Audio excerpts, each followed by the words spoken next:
El presente documental lleva por título Miradas divergentes sobre la formación y profesión docente, los agentes de la política educativa.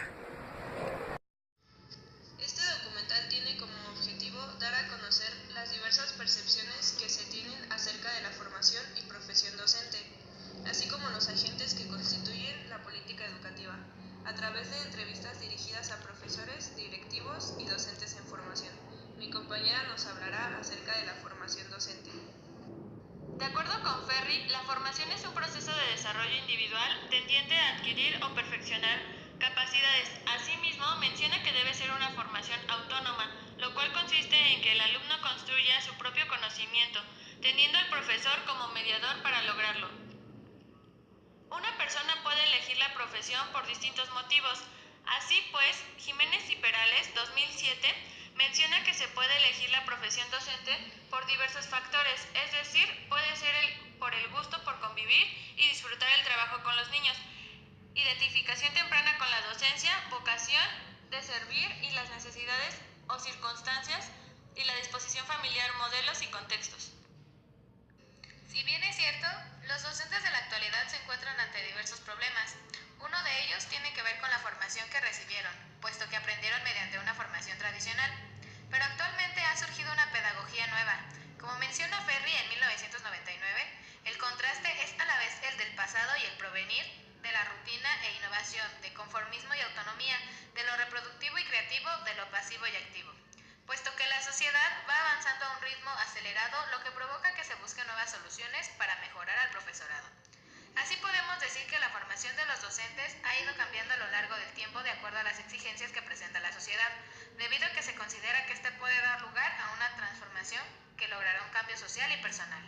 Menciona la OCDE 2009. Las funciones docentes están cambiando y los profesores necesitan nuevas habilidades para satisfacer las necesidades de poblaciones estudiantiles cada vez más diversas y para trabajar eficazmente con nuevas personas en las escuelas.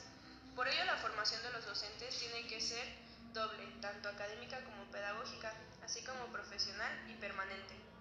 Los docentes tienden a sufrir un desgaste por su trabajo, ya que están en constante contacto con otras personas, por tanto se estresan. A este síntoma se le llama síndrome del quemado o burnout, por lo cual Ander Egg menciona que el malestar docente se presenta cuando emocionalmente llegan al límite de sus posibilidades, y en la actualidad cada vez se manifiesta entre los profesores porque se añaden más cargos a los docentes, principalmente de la sociedad, ya que su imagen es muy criticada. ¿En qué institución cursó sus estudios superiores? Bueno, la licenciatura en la Escuela Normal de Ecatepec, la maestría en el Instituto Superior de Ciencias del Estado de México, campus Ecatepec. ¿Qué concepto tiene acerca de formación? Formación, bueno, podría...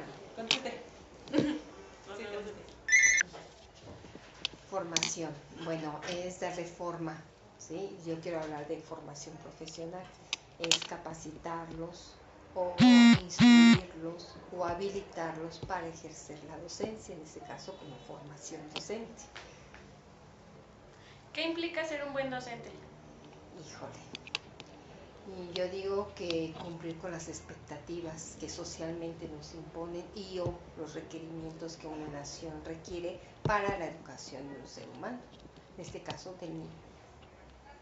¿Qué se necesita para mejorar la calidad educativa? Compromiso.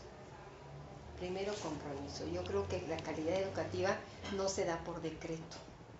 La calidad educativa la tienes que asumir como una tarea donde te revises primero tú, donde veas cuáles son las necesidades que tienen tus alumnos y mejorar día a día lo que haces. A eso yo le llamo calidad educativa. ¿Cuál es su opinión acerca de los logros que se han obtenido por la política educativa?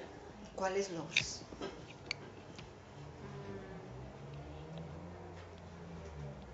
Pues en lo que Para mejorar la calidad educativa.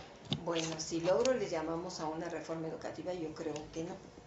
Para mí, en primera instancia, eso que llaman reforma educativa no fue una reforma educativa, fue una reforma laboral. Hoy con el modelo educativo el actual modelo educativo, se pretende dar sentido a lo que es los avances o las mejoras en la educación, pero yo creo que significativamente hemos mejorado quizá en metodologías para el proceso de enseñanza-aprendizaje, ¿sí? Pero algo sustancial que dé a la educación una comprobada calidad educativa no existe. El esfuerzo ha sido de los maestros, pero no como política, ¿eh? Yo veo que desde el gobierno, desde mi punto de vista, que ha aportado una reforma laboral no educativa, y el cambio sustancial que ha habido es gracias a la preparación de los maestros. Muchas gracias, le agradecemos su tiempo. No, al contrario, ustedes. La sociedad demanda una serie de situaciones desmotivantes a la educación, consecuencia de una época en la que se cuestiona la eficacia de la educación y en la que se intenta desde posturas conservadoras señalar con el dedo a quienes trabajan en las escuelas. Ibermood, 1994. Por los bajos resultados a nivel mundial en la educación, por la falta de recursos materiales y desprofesionalización en las instituciones, teniendo como consecuencia deserción escolar. Es por esto y por otras las demandas cada vez más fuertes en la sociedad que se crean en algunas políticas educativas. Una política educativa puede convencerse como un espacio en donde las diferencias actoriales habrían de participar en la política educativa y de asumir compromisos explícitos, claros y precisos, como lo dice la lectura de Alianzas por la Educación.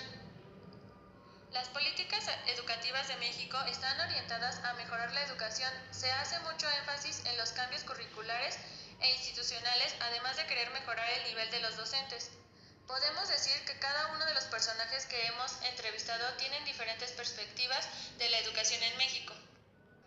Asimismo, México es parte de la OCDE, la cual plantea políticas educativas, las cuales proponen mantener vivo el impulso de los trabajos dedicados a los docentes y a la enseñanza, y seguir colaborando en proyectos de política magisterial, puesto que una de las desmotivaciones de los profesores es que no se les dé el reconocimiento adecuado a su trabajo.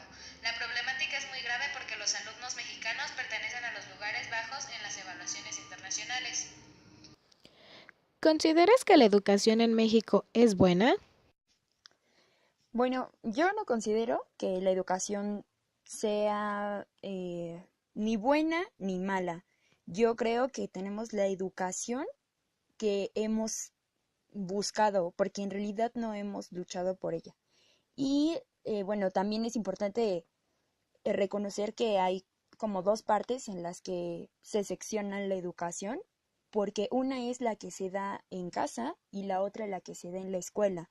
La que se da en casa evidentemente es deficiente porque vivimos en una sociedad donde los valores se han perdido.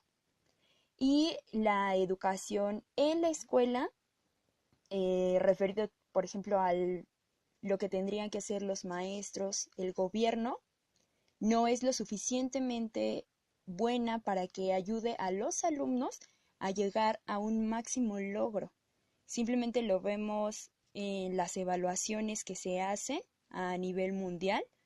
Por ejemplo, pertenecemos nosotros a la OCDE, donde se tendría que dar una rendición de cuentas de realmente cómo es que se invierte el dinero para que la educación sea de calidad y esto genere mejores personas. Sin embargo, es algo que hasta el día de hoy, y de acuerdo con los porcentajes, no se ha logrado. Entonces, no considero que sea buena como tal la educación en México. Tal vez es la que nosotros queremos recibir o por la que hemos luchado y no hemos luchado. ¿Consideras que tu educación es buena? Bueno,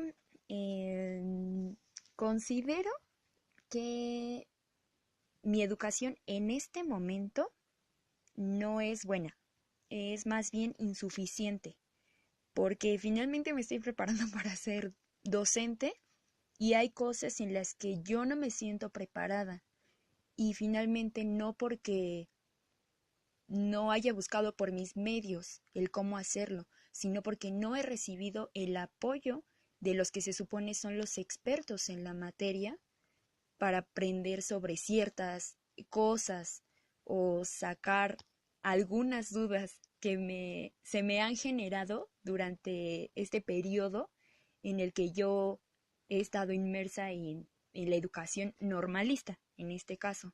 Entonces, no considero que sea buena mi educación. ¿Consideras que tus maestros tienen el suficiente conocimiento para dar clases? No considero que todos mis maestros tengan el suficiente conocimiento como para dar las clases que dan. Más bien,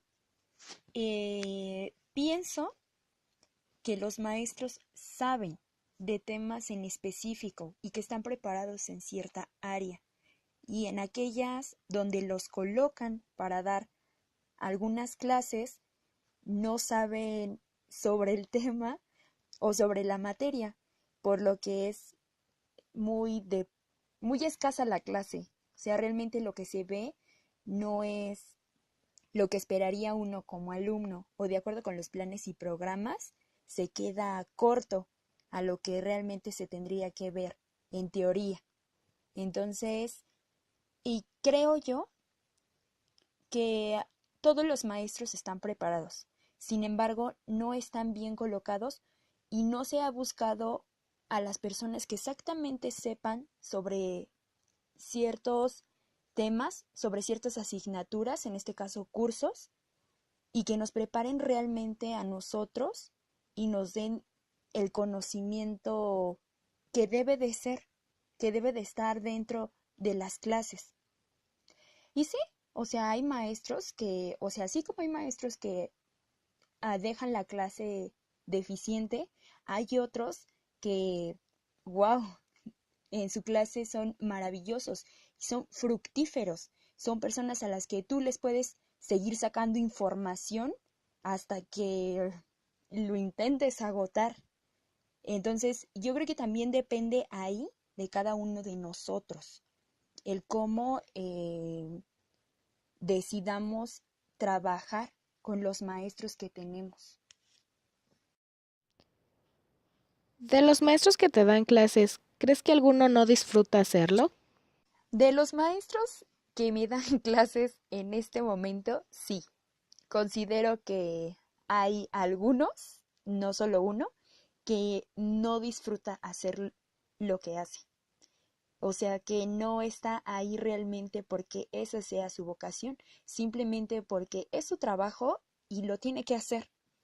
Pero así como tengo maestros que uno mismo se da cuenta como alumno que no realmente no disfrutan la clase ni siquiera y les es pesado estar de hecho ahí, hay otros a los que realmente les encanta, o sea, lo hacen porque es su vocación, porque de ellos surge, porque enseñar y asimismo aprender del alumno les enriquece.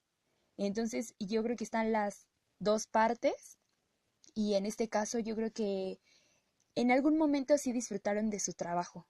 Sin embargo, también las condiciones en las que se va encontrando la profesión hacen que el maestro se vaya enfermando, vaya sintiendo ese síndrome de burnout, que no recuerdo ahorita qué autor lo maneja, pero o sea que realmente se ya va siendo insatisfecho para él lo que está haciendo y solamente lo hace porque tiene necesidades y entonces es su trabajo dar la clase lo que lo va a ayudar a beneficiarse de alguna forma. ¿Por qué elegiste ser docente? Yo elegí ser docente porque, en primero, como lo menciona Jiménez y Perales, en un libro que se llama Aprendices de Maestros, yo disfruto del trabajo con los niños. Adoro enseñar. También tengo esa identificación con la docencia porque tengo familiares que son maestros. Entonces es como una pauta porque conozco cuál es el trabajo que se lleva a cabo dentro de una escuela. En este caso yo me estoy preparando para ser profesora de preescolar y los antecedentes que yo tengo son de primaria y de secundaria. Sin embargo, no está alejado de la realidad en la que yo me he encontrado inmersa últimamente debido a mis prácticas profesionales. Entonces, son esas tres primeras ideas del por qué yo elegí esta carrera, y la otra es porque dentro de mi infancia el preescolar es una de mis etapas más marcadas, porque la maestra que yo tuve en preescolar es una persona cercana a mí. No es ningún familiar, sin embargo es alguien que durante todo mi proceso de llegar a este momento donde estoy a punto de terminar la carrera, ella ha estado presente. Ella es maestra de preescolar, ella me ha apoyado en proyectos que yo he hecho y ha estado conmigo en mi desarrollo académico y en mi desarrollo personal. Entonces, al ser una persona que es maestra de preescolar, es como uno de los papeles más influyentes de la elección de la profesión que ahora pues pretendo, o más bien voy a hacer. ¿Cómo conseguir que la docencia sea una profesión más atractiva? Para conseguir que la docencia sea una profesión más atractiva, primero necesitamos cambiar de ideología y fundamentar cuál es el papel principal del docente. Porque en la actualidad y en los últimos años, el docente ha sido un foco rojo para la sociedad, en el cual se le ha atacado de ser el elemento clave del por qué la educación en México, en este caso, no funciona. Y bueno, yo creo que es preciso que primeramente el maestro se delimite y vea cuál realmente es su misión en el proceso formativo. O sea, de que debe de llegar a desempeñar el papel de la manera correcta, dejando a un lado aquellas tareas que se le atribuyen y que no debe de hacerlas él, que no le competen. Y bueno, también nosotros como futuros docentes, dar un buen ejemplo, expresarnos de una forma íntegra, respetar a nuestros profesores en este caso y darle un sentido a lo que estamos haciendo, ser docentes por vocación, porque meramente queremos nosotros enseñar, porque nos gusta, porque amamos aprender y darle sentido a las cosas. Es un factor que yo considero debería de ser primordial para que la docencia se haga una profesión más atractiva. Y la otra, no meter maestros de relleno, por ejemplo, a las escuelas normales, que también ha sido un gran problema, el cómo comienzan 20 alumnos y terminan 15, 14, 12, porque no es lo que buscaban al principio o porque las condiciones que se fueron dando no fueron las suficientes como para que el alumno se sintiera listo para hacer ese papel que conlleva muchas responsabilidades, porque ser docente no es fácil, es una tarea compleja que se nos atribuyen diariamente miles de situaciones y que necesitas aprender a ser un líder. Y yo creo que eso es lo primero, o sea, darle a entender a la gente que que el docente, el maestro, es un líder innato y que lo que él trata es de ayudar, de fomentar valores. Y también yo creo que necesitamos sacar a todas aquellas personas que solamente están en el vacío y que hacen que precisamente se denigre la profesión docente. Es necesario hacer una limpieza de aquellos que no son necesarios, que no cumplen con los requisitos ni con el perfil que se supone debería de tener un docente. Y dejar a aquellas personas que realmente aman el trabajo que están haciendo. ¿De qué modo influye en el alumno una política educativa? Primero, creo que es necesario entender qué es una política educativa. Y bueno, hay muchos autores que hablan sobre ella, pero hay uno que se llama Pablo Imet, y él menciona que son las acciones del Estado en relación a las prácticas educativas que atraviesan la totalidad social. Y bueno, estas acciones se supone que son en beneficio de los alumnos y para generar una calidad de la educación. Entonces, ¿de qué modo influye en el alumno esta política educativa? Todas esas acciones que hacen influyen de manera en que al alumno le generan cambios.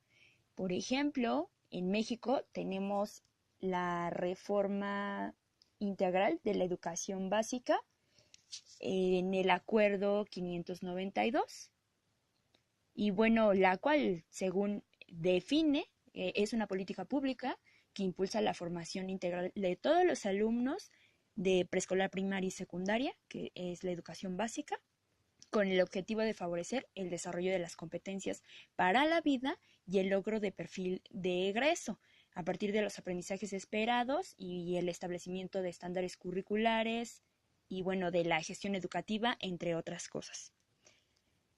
Esto que se menciona, simplemente hablando de competencias, le genera al alumno el saber que tiene que competir, tiene que llegar a un perfil establecido y que si éste no se logra en algún momento de su vida, él se va a ir para abajo. México está lleno de filtros, exámenes, evaluaciones, que son parte de la política educativa, lo que nos genera precisamente que hay alumnos que no tengan acceso a toda la educación, cosa que en realidad, si lo vemos, se está contradiciendo con lo que se supone nuestro Estado propone. Entonces, sí influye muchísimo en los alumnos de una forma negativa si es que no se trabaja bien y no se proponen precisamente acciones que realmente vayan con las necesidades que presentan nuestros alumnos, la población, porque no es lo mismo traerse un documento, un papeleo de algún otro país y quererlo enmarcar aquí y que no nos vaya a funcionar, porque es lo que pasa. Por eso también tenemos tantos niños que les cuesta tanto trabajo, los programas vienen mal planteados, no está acorde a las características que nuestra población infantil presenta. Entonces, pues es así como influye. Tenemos esta parte del fracaso escolar, cosa que aún no se ha sabido manejar. ¿Cuál es tu profesión? Ingeniería en Sistemas Computacionales, la cual la estudié en el Tecnológico de Estudios Superiores de Cuautitlán Izcalli. ¿Consideras que la educación en México es buena? Sí, pero yo creo que depende más bien de cada una de las personas hacia dónde te quieres enfocar y qué tanto empeño le pongas a tus estudios. ¿Nunca te llamó la atención ser docente? Sí me gusta enseñar, pero mis objetivos estaban más enfocados hacia ser director de una empresa. ¿Qué piensas sobre los docentes en base a lo que dicen los medios de comunicación? Yo creo que sí falta como preparación de ellos para poder enseñar de una manera correcta a los alumnos. Creo que una de las partes importantes es la evaluación. ¿Y esa es tu perspectiva hacia ellos? Sí, ¿A ti como ciudadano en qué influye que se implanten nuevas políticas educativas? en mi situación, para estudiar alguna maestría o algo así, tendría la confianza de que en cualquier institución que yo la quisiera estudiar, voy a tener los maestros capacitados para darme esa maestría. Muchas gracias. Por eso mismo, los docentes adquieren nuevos retos dentro de la educación, que son consecuencia de las diferentes desmotivaciones. Gracias a estos retos en nuestro país se incorpora un concepto que implica la mejor calidad, la Alianza por la Calidad de la Educación. El Gobierno de México puso en marcha una serie de medidas de política, cuyo propósito es impulsar una mejora por la calidad de la educación del sistema educativo nacional.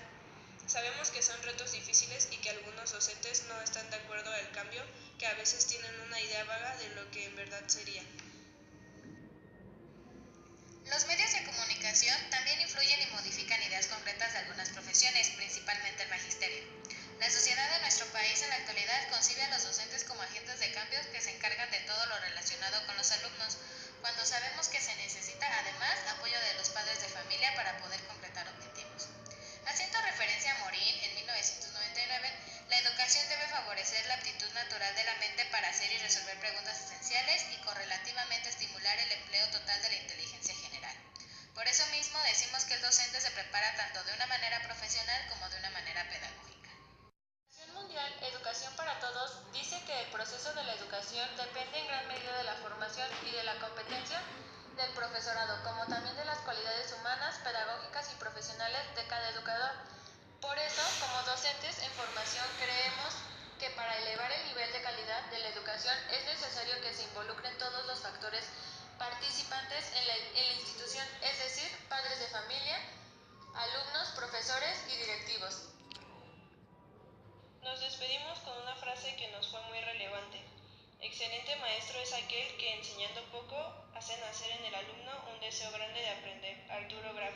Que tengan un excelente día. Hasta la próxima.